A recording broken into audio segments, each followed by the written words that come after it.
Okay, we're now joined by Coach Tony Vitello.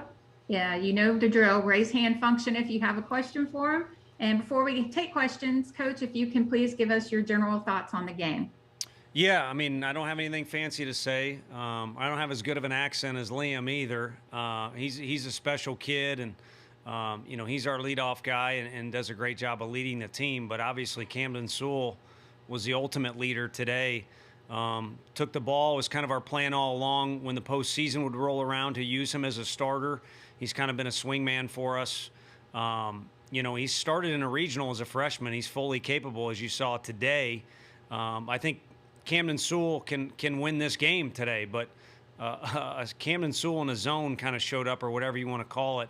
He was in a flow there, and it was pretty special to watch. So we certainly owe him a big thanks. But overall, the team showed up with good energy today and played well. And it's an important time of year to have some consistency to you, because the surroundings they're loud, the lights are bright, and they're ever changing too with what's going on. So you're best off just kind of relying on your training, which is the great conference of the SEC, and just play ball. Ready for whatever you got? Okay, our first question comes from Wes Rucker, right? Yeah, Tony, I know that, going through the year, y'all have been fortunate to have those same three weekend guys all year long.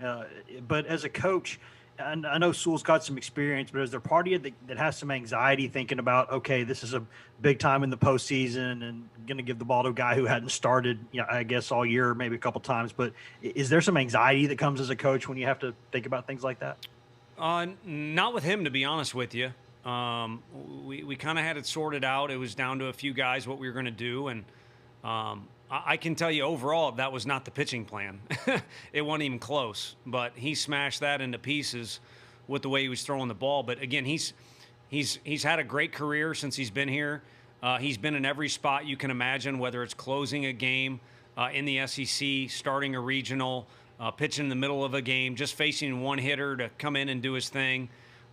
So there's a couple other guys too. I mean, I'm not speaking out of context for other coaches in the league too. We got some guys that are draft picks, some guys that literally might make it to the big leagues that we haven't used yet. And I'm not telling you we have this huge arsenal of guys, but Frank does a good job of training these guys, and we've used them in a bunch of different situations. And there's guys with quality numbers that have been in big situations before. And so it kind of helps alleviate any anxiety. You just hope that they go out there and just throw the ball like they're capable of. Because you can kind of read it. It could be a scrimmage. It doesn't have to be a big game.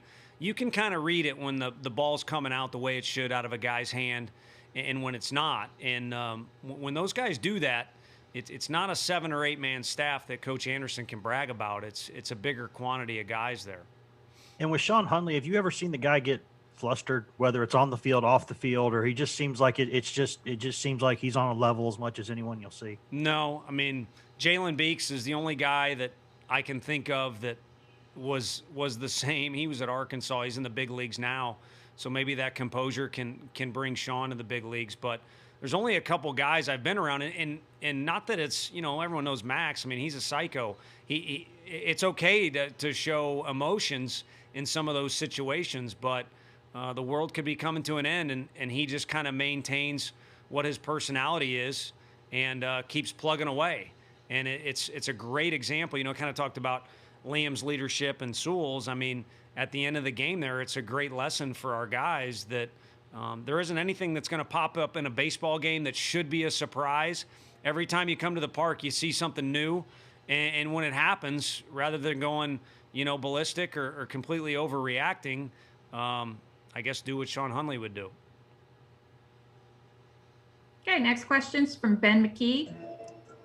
Yeah, Tony, I want to stick to pitching. Just from an X's and O's standpoint, a baseball nerd standpoint, I guess, what was Camden doing so well to be efficient today? His tempo was awesome. Sometimes he gets a little too hyped up. He obviously has an up-tempo delivery, and he likes to work quick. I mean, both starters were the same in that fashion. But sometimes he'll take that to an extreme and let his emotions get the best of him and get going fast. And then the other thing, too, is sometimes a guy get on base here or there. A tendency for him or any pitcher is to now kind of start to stress the situation. No pitcher wants runs to score. But the best way to not let runs score is just to be who you are. And again, maintain that composure we talked about prior to this, and just throw the ball the way you're supposed to. And again, I feel like, and no disrespect, obviously, to Florida, they could beat anybody in the country. But if he just throws the ball the way he's capable of, he can beat those guys today, or at least give us a chance to win. But again, I think he was, excited about the opportunity we gave him, and then also kind of got in a little bit of a flow there. And really, again, that could just be who he is. Sometimes he'll disrupt that flow from getting too excited or getting too emotional on the mound. So a great lesson, personal lesson for him to carry into his next effort. And then wanted to ask you about Frank Anderson mound visits. I swear every time he goes out there, you all get out of whatever jam you're in. I would love to see the stat on that. Well, from your perspective, why do you think you all have such success after Frank goes out? Dude, are you the guy that's in the dugout saying, hey, it's the 7th inning, we got a no-hitter going? You're trying to jinx us, which I joke about. Pretty tough to hear any courtesy laughs on Zoom. But no. I'm laughing, I promise. Okay, I appreciate that. I owe you. No, I mean, Frank has been around as long as anybody. And all the umpires in the league, all you got to do is ask them how competitive he is. It's to a fault. But also, he's incredibly intelligent, and he uses that competitiveness in combination with his thoughts. And that's how he gets guys like Garrett Crochet from point A to a point B that's almost on another level, or really is. And so there's no magic in any pregame speech we have or coaching advice or anything like that. But I think our guys are able to calm themselves and play catch, whether it be the defense or the guys on the mound when he goes out there and kind of handles the situation. And it makes it easy on me. My only time out there is just going to be to switch up who we're going to use. Okay, our next question is from Matt Jones. Hey, Tony, congrats on the win.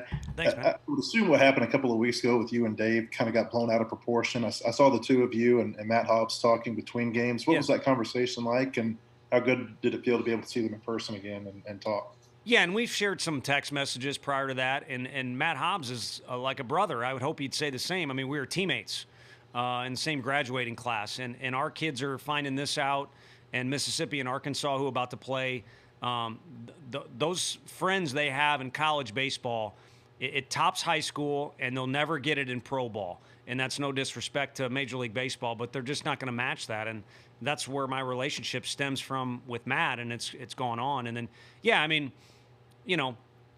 it maybe would add more controversy online or for fans or whatever, but the bottom line is I had my mask up because we got our butts beat, and I didn't want to talk. And, Coach Van Horn is a mentor for me, and he's also a gracious winner. And he just wanted to say, good job. And I didn't want to chat, and he was frustrated I didn't. So he made a point to say it. And then that's when I said something that really should be handled away from the field. So his reaction, I don't think, was out of line. And that's what kind of stirred the attention. And then said, the hell with it. We might as well try and sort it out here while the emotions are going. But that's not a good idea because, again, there's emotions going. But it doesn't take a genius to figure out we lost that game because they beat us. And I worked under him and have learned a lot. And it's not good to be an easy loser. And he's not and I'm not. And that's the end of it. But, he's a guy, like I said, that has sent me information and congratulations and things like that. So, same thing with Sully. We talked last night on the phone. We're going to compete like crazy against each other and quote unquote hate each other or whatever you want to call it, for 3 hours. And then afterwards, I think everybody that's in this league respects what everybody's doing because it is an absolute grind. And then from my personal standpoint, I'm not trying to kiss anybody's butt or anything like that, but I'm single. I don't know how guys do this, with families and kids and juggle everything that's going on because it's a time-consuming deal, and we're all very passionate about it. Then you're at the end of a long week. How do you approach pitching tomorrow? First from a starting standpoint, but then just trying to keep your pitchers fresh with regionals on the horizon. Yeah, assess guys. I mean, as well as anyone. I just talked with a representative from you guys. That 2017 thing was, my heart was cut in half, and I think the way that SEC championship went and the travel afterwards. And I think there was a bit of a carryover effect there. So you got to manage your calories and your travel right. Fortunately, we're close to Birmingham, so I think that helps our guys a little bit. But, everyone wants to win this thing. It's a pretty cool deal. But you also want to be prepared to go into next weekend. So it's a juggling act that, in the case of you asking a question with the pitching is, let's look at what guys have done the last 2 weeks workload, and then maybe even have some conversations with guys too. And then too, probably what comes down to what all of us have to do is don't even give some of these guys the option. A guy like Blade Tidwell, I said, hey, can you get an out tomorrow? There's zero question he's going to do that, but that would be foolish. So you don't even write his name on the list.